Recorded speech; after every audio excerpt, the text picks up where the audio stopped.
Nosso assunto agora são terras raras. O Brasil detém a segunda maior reserva dos elementos que compõem esse grupo, mas não explora os recursos em escala semelhante à de outros países como a China. Para falar sobre este potencial, converso agora com Felipe Moura, diretor de estratégia da Eurásia, que já está na tela conosco. Felipe, muito boa noite.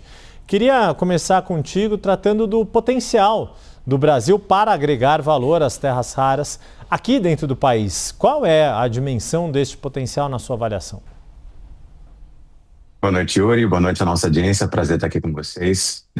Yuri, me permita começar dizendo que a ordem global, geopolítica global, quebrou e não tem volta. Mas num mundo geopoliticamente fragmentado, com riscos recorrentes de rompimento de cadeias de suprimento que foram estabelecidas ao longo dos últimos 30 anos, os ativos duros tendem a se valorizar no médio e longo prazo. E as terras raras são justamente um desses grandes ativos. Ele é quase como se fosse uma nova onda de petróleo numa disputa. Sem ele, a gente não tem chip, não tem inteligência artificial, e no nível ainda mais fundamental, a gente também utiliza para defesa, para energia, e a gente poderia até brincar que ele é como se fosse a espinha da economia do século.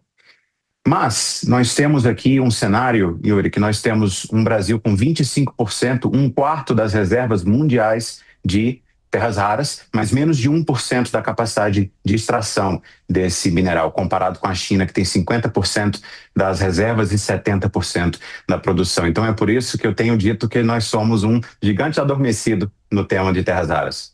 E aí te pergunto então, Felipe, quais são os principais gargalos para justamente acordar este gigante no setor de terras raras?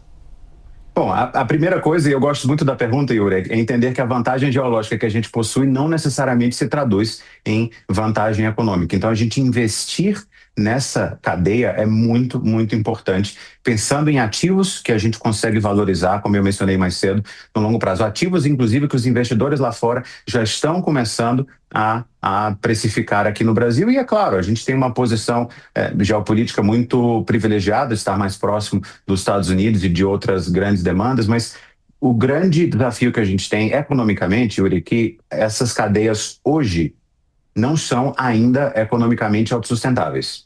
Então, o investidor que quiser colocar dinheiro nessa cadeia para desenvolver não só a tecnologia nacional e desenvolver a capacidade nacional de extrair e de refinar em grande escala, depende de um capital, muitas vezes de um capital semente, e um capital de risco, de um apetite de risco um pouco maior para viabilizar esses investimentos e inviabilizar a montagem dessa cadeia num ciclo, Yuri, que deve passar tranquilamente de 5 a 10 anos para a gente começar a ter esses ativos bem desenvolvidos no Brasil. Bom, falando de um investimento de tão longo prazo, é inevitável de se pensar qual é o papel que o governo pode ter para acelerar o país como um produtor, exportador, né, de terras raras e poder agregar valor a esta riqueza que existe no nosso território. Na sua avaliação, Felipe, que papel que o governo deve ter e como pode ser a integração ou sinergia, digamos assim, entre setor público e setor privado para a área de terras raras no Brasil? A integração precisa ser muito presente, Yuri, não só de setor público e setor privado, mas também envolvendo pesquisa, também envolvendo academia. Nós temos no Brasil o único laboratório de tecnologia de terras raras para ímãs de todo o hemisfério sul. Ele fica ali a 40 minutos de Belo Horizonte. Mas a gente precisa desse capital semente, dessa escalabilidade. Então, o papel do governo nesse sentido é, de fato, de ser um grande indutor. Ele precisa criar um ambiente de negócio que dê segurança jurídica para o investimento, que abra as portas também para possíveis investidores estrangeiros. E óbvio que nós temos países interessados, os óbvios que a gente poderia pensar, mas nas nossas conversas com as nossas fontes, nas embaixadas, nos Ministérios das Relações Exteriores, Yuri, nós temos ouvido de países, abre aspas, não óbvios, que estão interessados em fazer investimentos nesse segmento aqui no Brasil. Mas, claro, está todo mundo esperando para ver o que vai sair na discussão, tanto da política a ser adotada pelo governo. Obviamente, a gente está em ano de eleição, pode atrasar um pouco não só o calendário da política nacional, mas também do projeto de lei que está sendo discutido no Congresso. Uhum. Felipe, tem uma questão, enfim, doméstica, como você coloca, o ano eleitoral, né, o timing da nossa política, mas é indiscutível que as terras raras se tornaram o grande tema da geopolítica e, naturalmente, estou me referindo aqui a Estados Unidos e China. Como é que você vê o Brasil em meio a esses dois gigantes, sendo que a China tem a maior riqueza, né? É o país com maior detentor das maiores jazidas de terras raras, e os Estados Unidos, um país com um apetite tão grande por este setor também.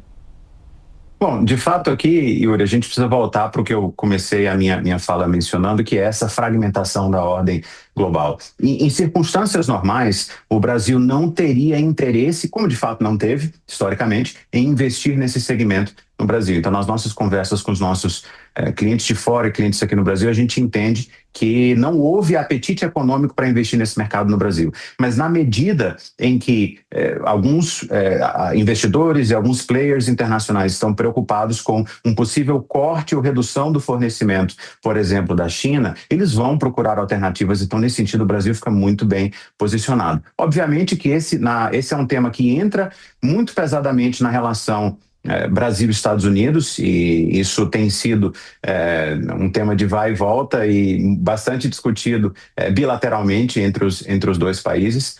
Então a gente precisa ver o que é que vai sair do possível acordo bilateral do Brasil com os Estados Unidos, mas fato é que, pelo menos do ponto de vista do interesse privado de vários países, e não apenas desses dois, existe interesse para investir aqui e para se viabilizar